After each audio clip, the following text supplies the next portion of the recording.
personality. And Lord, we're just grateful for your handprints all over us. And we just pray as we discover more of who we are, that we fall deeper in love with you. And ask this in your name. Amen. Emmett. All right. Well, good afternoon. Good evening to y'all. Appreciate y'all being here. I know I have some stiff competition with the UNC game going on right now, so appreciate y'all here. I was thinking of giving an update at some point, maybe at the end of the talk. I don't know. Maybe some people want to know what's happening. Maybe other people just would rather not. So we'll see how that goes. So as Todd said, we're kind of in our third week of this Knowing Self series. The first week, Todd and Sabrina talked about knowing our stories. Last week, Harrison talked about knowing our spiritual gifts. And this week, we're delving into the topic of knowing our personalities. And then as Todd talked about, next week we'll have a chance for Q&A, wrap up this conversation. So if there's been ideas or thoughts that's been lingering as we've been reflecting on story, as we've been reflecting on gifts, or even today as we reflect on personality, and there's been some things come up for you, hold on to those. We can address those then, and we can also hopefully have some time today to have some questions about personality. And so when we think about personality, there's a couple verses that have been coming to mind for me as I've been praying and reflecting on this topic. And it's interesting that Todd kind of opened us up with one of them in his prayer. And it's Psalm 139, which says that you formed my inward parts. You knitted me together in my mother's womb. I praise you, for I am fearfully and wonderfully made. Wonderful are your works. My soul knows it very well. My frame was not hidden from you when I was being made in secret, intricately woven in the depths of the earth. And the thing that's really been sticking out to me about this passage as it comes to personality is just the way and the words that are used. Formed, knitted, fearfully and wonderfully made, intricately woven, that there was so much design and uniqueness and complexity that God put into making each and every one of us. And so the fact that we have been designed and created by God, which includes our personality, means that there's a lot of goodness and there's a lot of beauty in who we are as people and how we have been made, because he's the one that's created us. And then if we look at Genesis, how the Bible opens, it says that God said, let us make man in our image, after our likeness. So God created man in his own image. In the image of God, he created them. Male and female, he created them. So not only has God created us, and there's goodness and beauty in that, he's created us in his image. He's created us in a way to image, reflect, reveal him in the way that we relate, in the way that our personalities come out. So we're created, designed uniquely by God for the purpose of imaging, reflecting, revealing him in the world to other people. And so when we have that as the basis and we have that as the foundation, we're going to come to a tool in just a second about like Myers-Briggs to help us think through and answer the question of who am I and how has God created me? There's a number of different tools that we could look at that talk about personality. Myers-Briggs is just the one that we're using for this time and for this purpose. And it's really trying to answer the question, if we go to the next slide, helps us address the question of who am I and how has God made me? So we're trying to use these categories of Myers-Briggs to have a shared language and to have a shared commonality, verbiage for articulating and addressing these kind of questions. And so some background, some kind of context to shape our understanding and our discussion of Myers-Briggs is that your type, so there's 16 different types based on 4 categories, which we'll get into in a minute. But your type is innate, meaning that, as we just discussed, that it's talking about your hardwiring, it's talking about your nature, and to a certain extent, your personality doesn't really change over time. However, your type can also be influenced. So it means that changes can and maybe will develop over time. Variances can occur based on how much secondary or non-dominant factors get used or get developed. And there's a number of different things that can influence how our personality plays itself out and things that can shape our personality. So one such thing would be culture. Different cultures place different values on certain personality types, and those get expressed and work their way out in different ways. So for example, within our Western kind of U.S. culture, there tends to be a greater value placed on extroversion than introversion. My apologies to all the introverts out there, but it is a factor that's important to think through. Sex or gender can be another influence on personality, so certain traits can get influenced by that. So for example, men may be influenced to be more thinkers than feelers, so that's an important thing to consider and think about. Age is another factor that can be of influence. So as we age, there can be more time and more desire to develop secondary or non-dominant traits or preferences. And then even the career that we choose or the career that we get into can be an influencing factor. Certain type of careers may value or even require certain personality traits.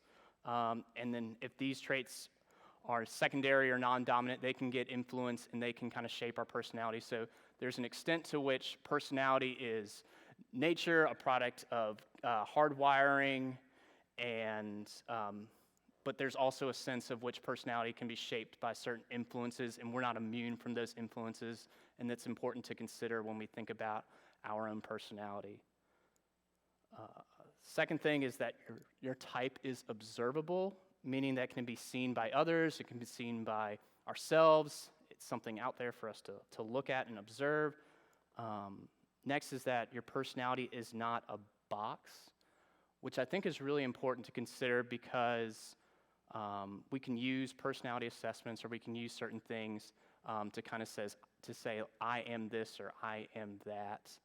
And these are helpful categories to think through, but they should be used to understand and not to label us. To be able to encompass this within this aspect of this is part of my personality or this is part of my identity, but it's not my ultimate identity. It's not the pivotal, most foundational thing that defines me. So we should see it not as a box that confines us or restricts us or tells us everything about who we are. And yet we should also not see our type as an excuse. So I'm an ESFJ, so I can't say because I'm an ESFJ, I don't have to do these certain things, or these certain things don't apply to me, or I'm immune from this, or whatever. So just because I have a type and I have a personality, it doesn't mean I can't be grown or stretched in different ways. It doesn't mean that I won't be asked to do something that may not fit with my certain preferences or tendencies. And then the final kind of background thing before we kind of get into the exact factors is that your type indicates preferences and not skills. So it's not a measure of your competence, it's not a measure of your ability, it's simply trying to help answer the question of what do you like or what do you prefer? What do you naturally gravitate towards? So that is kind of just some basic, hopefully background introductory material when we come to Myers-Briggs. And so if we go to the next slide, these things kind of exist on a spectrum. So at one end of the spectrum, you have introversion, and one end of the spectrum, you have extroversion, and it's centering around these three different categories of energy, information, decision, and lifestyle. So you can fall at one end or towards the middle of the spectrum, and it's kind of answering the questions of where do I find my energy, how do I feel energized, how do I prefer to take in information, how do I prefer to make decisions, and then finally, what's my preferred approach to life or my lifestyle choice? How do I prefer to go about that? So we'll quickly kind of run through each of those four categories. So when it comes to energy, extroverts, They prefer and are energized through contact with other people or through engaging in activities. They get energized through the outer world. On the other end, introverts, they're more energized through ideas, through quiet time, through solitude, through time spent in the inner world. And so we can kind of break it down even further on the next slide. So how do you feel energized? Extroverts, they have more of an outward thrust. They like to talk things out. They prefer breadth, involved with people and things, interaction, action, and have more of a do, think, do mentality. Introverts, on the other hand, have more of an inward pull, like to keep thoughts in, prefer depth, work with ideas and thoughts, like concentration and reflection, and have more of a think, do, think mentality. So a helpful illustration to look at this maybe looks something like this. Extroverts may have more of a what do you think mentality, and introverts may be more of a do not disturb. So there'll be a few of these kind of diagrams throughout, but just kind of give you a helpful picture as to what this might look like. This kind of applies to a work setting, but it can play itself out in home life, relationships, what have you. But it's really trying to help us wrap our mind around the question of how do I get my energy? Where do I feel energized? And so next, we'll move to how do I prefer to take in information? Sensing types like to pay attention to what they can perceive in the present through their five senses. What they see, what they hear, what they touch, what they taste, what they smell. Intuitive types, they like to pay attention to the world of ideas and inferences, insights, making connections, thinking about future possibilities. And then if we look further on the next slide, how do I prefer to take in information? Sensing types, they like to have more of a present orientation, deal with the real, the practical, the concrete, establish skills, step by step, those sorts of things. Intuitive types like to think about future possibilities and what could be, the theoretical, learning new skills, novelty, seeing patterns, those sorts of things. And then here you go. Sensing, I need more data. Intuitive, this sounds like a great opportunity. So, two distinct different ways of taking in information, thinking about information. Maybe you're thinking about yourself, maybe you're thinking about somebody else. Decision making. How do I prefer to make decisions? Thinking types like to make decisions based on impartial criteria, cause and effect reasoning, truth, logic, that sort of thing. Feeling types like to make decisions based on values, person-centered criteria, seeking harmony. So how do I prefer to make decisions? Thinking types like to use logic, head, objective, like to critique, use reason, can be firm but fair. Feeling types like to focus on values, look at the heart, subjective, compassion, empathy, that sort of thing. And then here's our third illustration. She has good credentials versus I like her. So two ways of thinking about decisions, two preferences come out when it comes to the decision-making process. And then lastly, we'll go to approach to life or lifestyle. Judging types want to live an ordered life with goals, with structures, making decisions so that they can move on. Perceiving types want to live a spontaneous life with flexibility and stay open to new information and new possibilities. So preferred approach to life, judging types like to decide about information, want regulation, want control, set goals, be organized. Perceiving types like to gather or attend to information, want to go with the flow, adapt, make tentative plans, be flexible, be open to new opportunities. And then here's our last illustration. Glad that's finished versus I got plenty of time. So 4 kind of distinct ways of thinking about personality, 4 kind of categories to think about when it comes to our personalities of how do I feel energized? How do I take in information? How do I prefer to take in information? How do I think about making decisions? And then what's my preferred approach to life? And if you've taken the test through the link that was sent out, you'll get kind of a 4-letter, of each of these, and it'll kind of break it down even further and think through even like, how does this come up in work or my marriage or all sorts of different categories? What famous people may even share my same Myers-Briggs type or something like that. So there's a lot more information there, but this hopefully just gives a general overview of each of those 4 categories.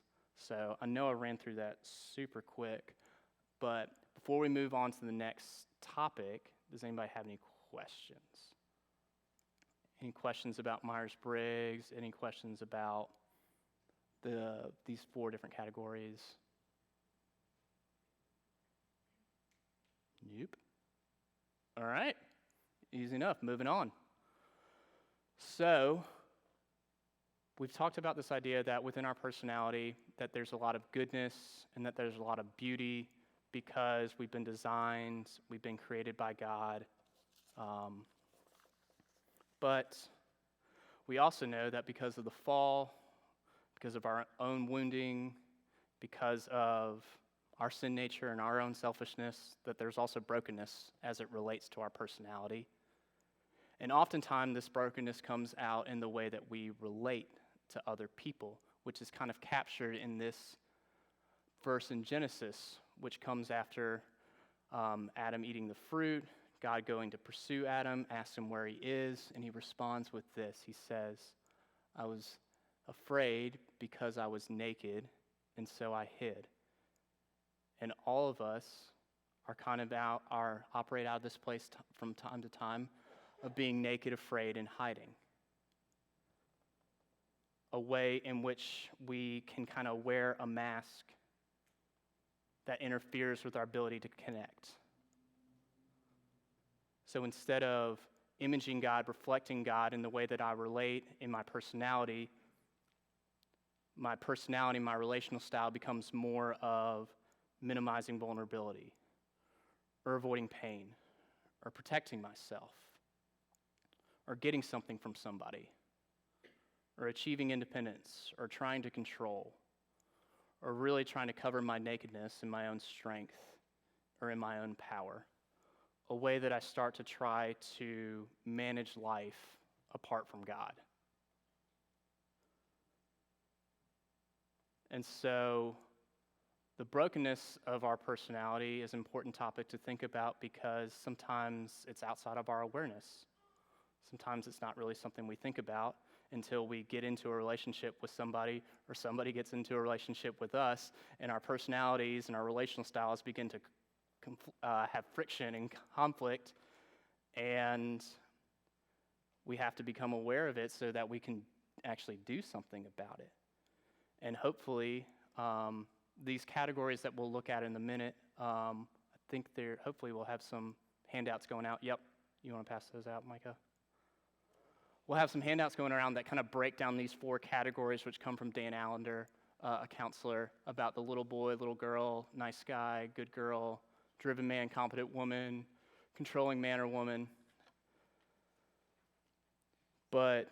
And hopefully, as Myers-Briggs has, and as these categories will, kind of give us some shared language for thinking about our own relational style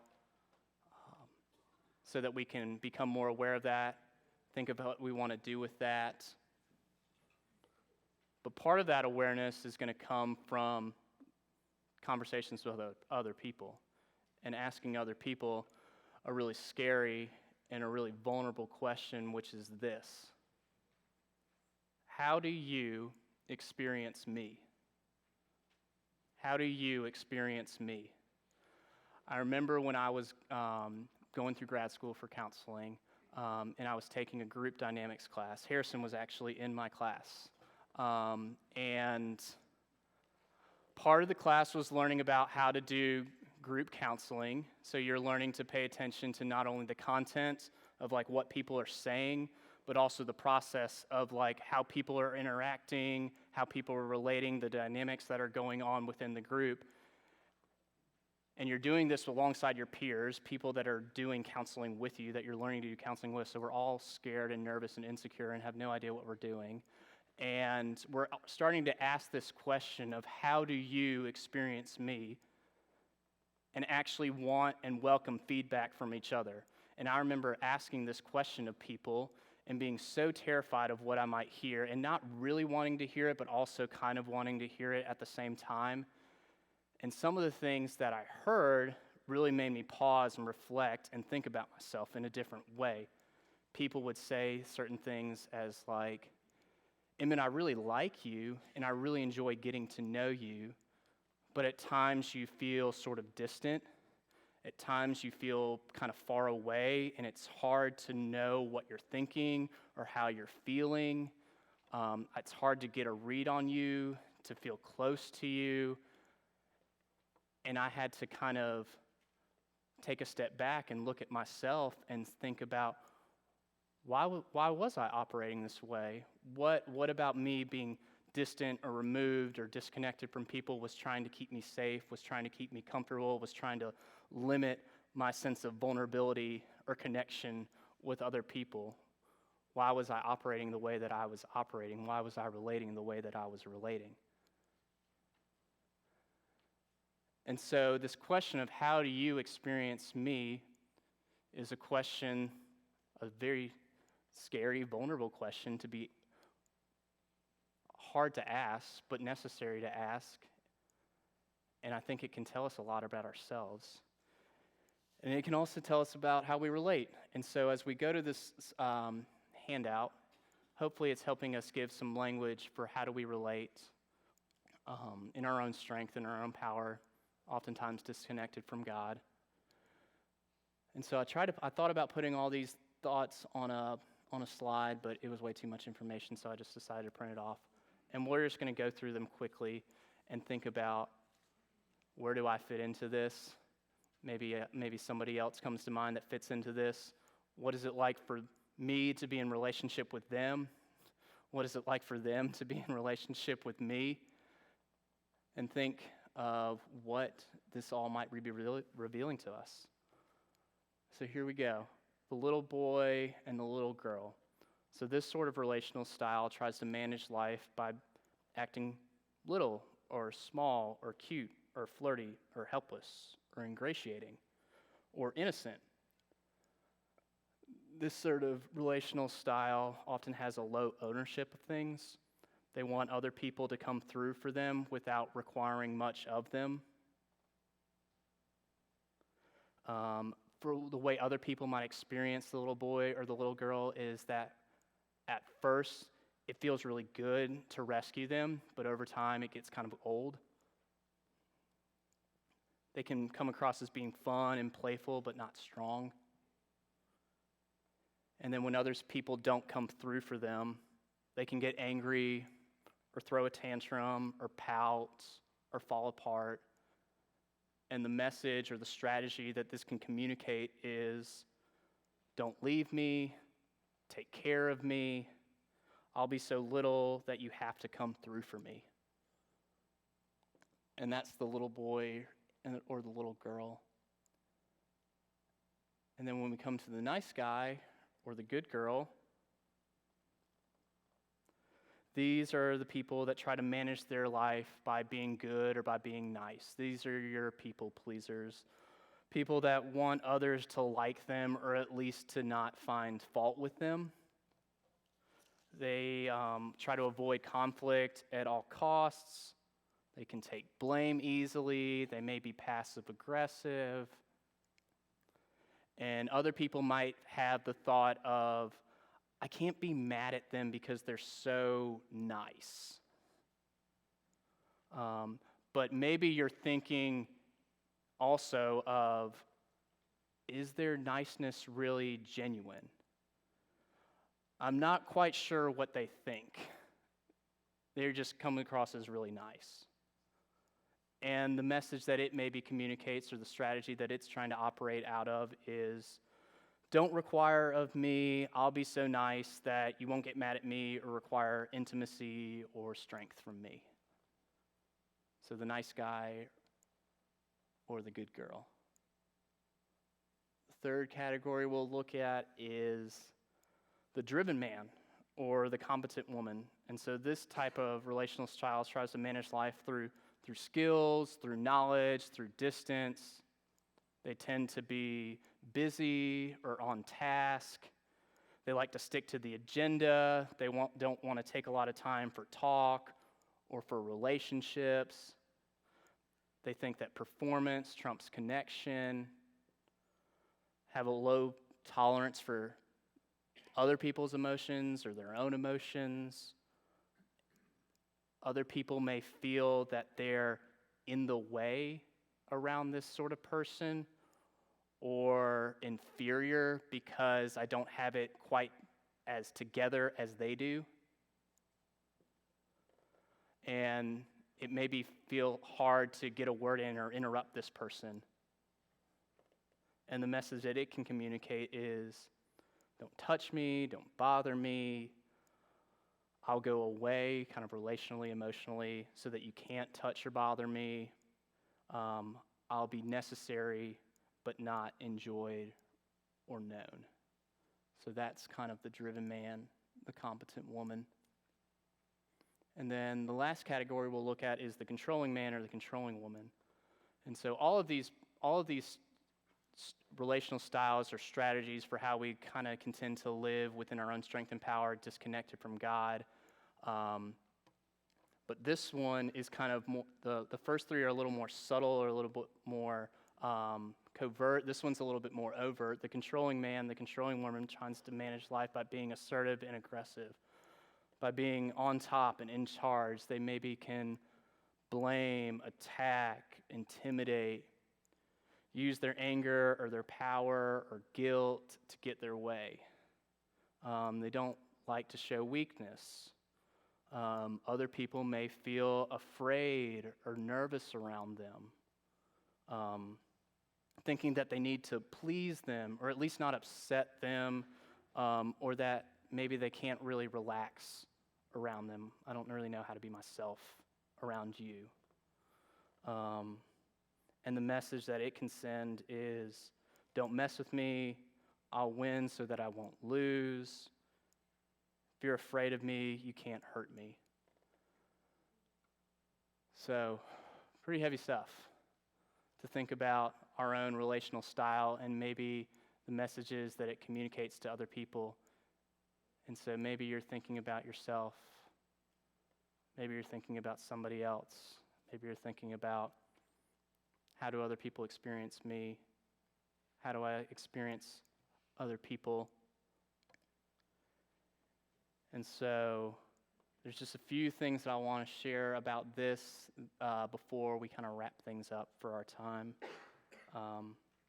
The first is that your relational style can be somewhat fluid, and I mean by that, it can kind of vacillate according to situations or how you've learned to navigate things. So for example, a guy might come across as very controlling at work because he feels more like a nice guy at home.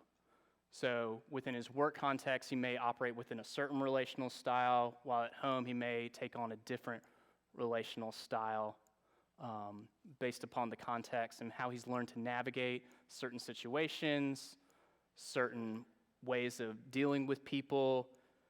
But oftentimes, there's usually a primary relational style that each of us gravitate towards. And oftentimes, these develop early as an attempt to find safety or security in relationship with people, but over time can become a way in which we control or live disconnected from other people, from God, become a way of trying to hide. And so it sits heavy with me. I don't know about you guys, thinking about all of this stuff. And so the last thing I'll say when it comes to all of this is that I hope that we can look at each one of these 4 relational styles and have a sense of compassion on ourselves and a sense of compassion on other people, because underneath every one of these relational styles is a person who's naked and who's afraid and who's hiding. And this is how each one of us are choosing to do that, are choosing to operate.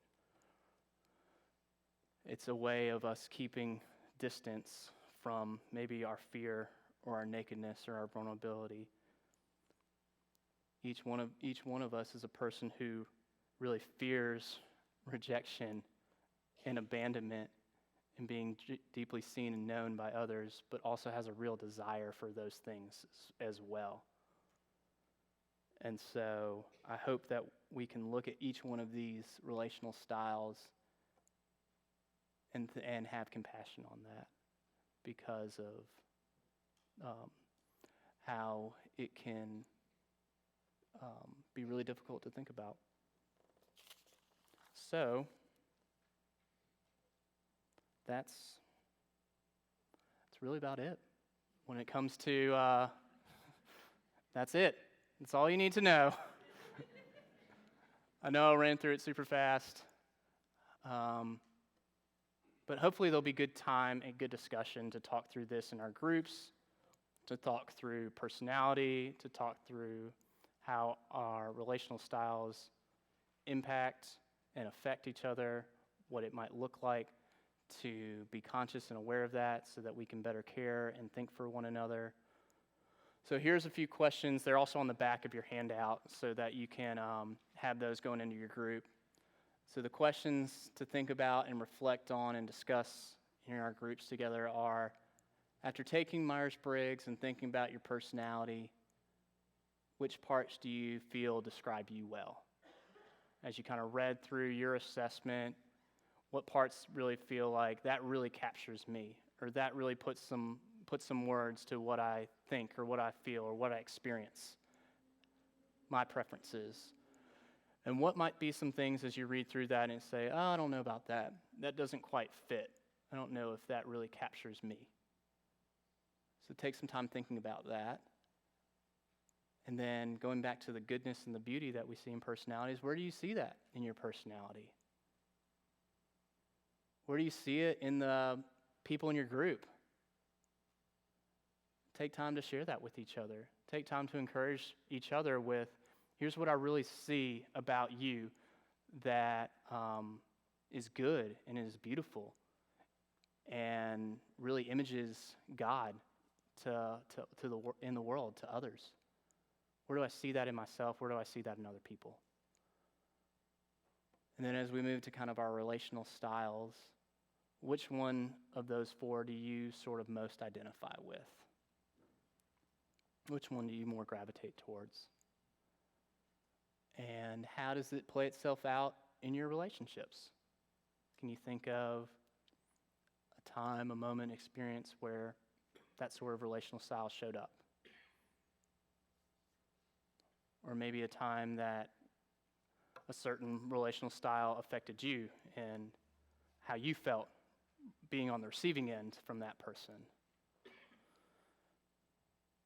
And then finally, as we think about all of this, what would growth or what would change look like for you? How can I better relate to the other members in my group?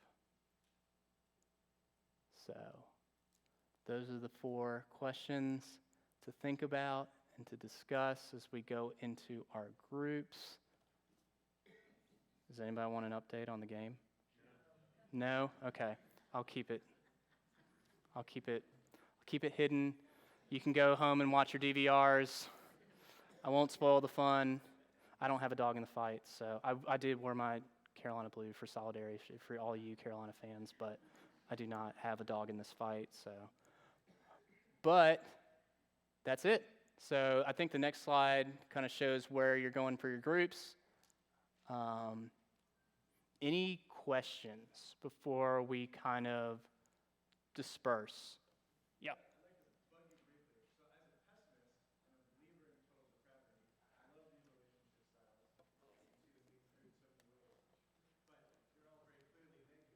Sure.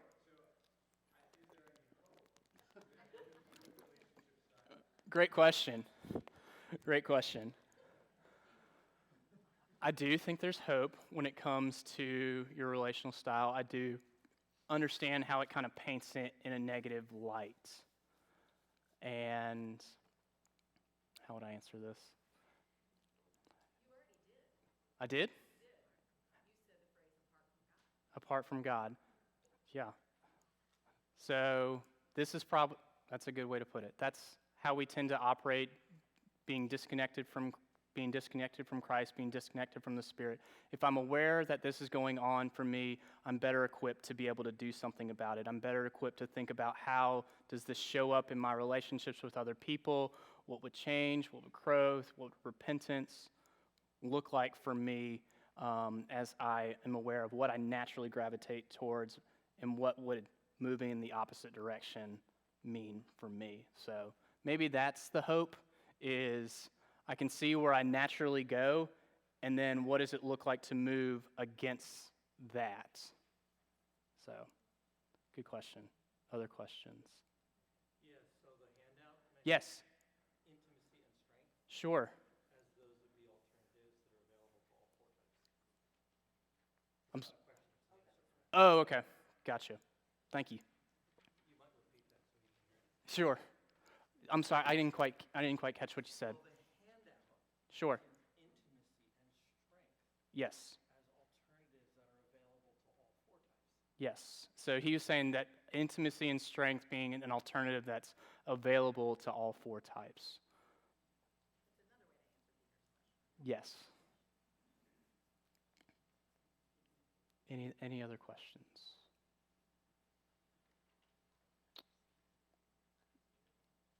All right. Well, we can go ahead and disperse, head to our groups. Thank you, guys.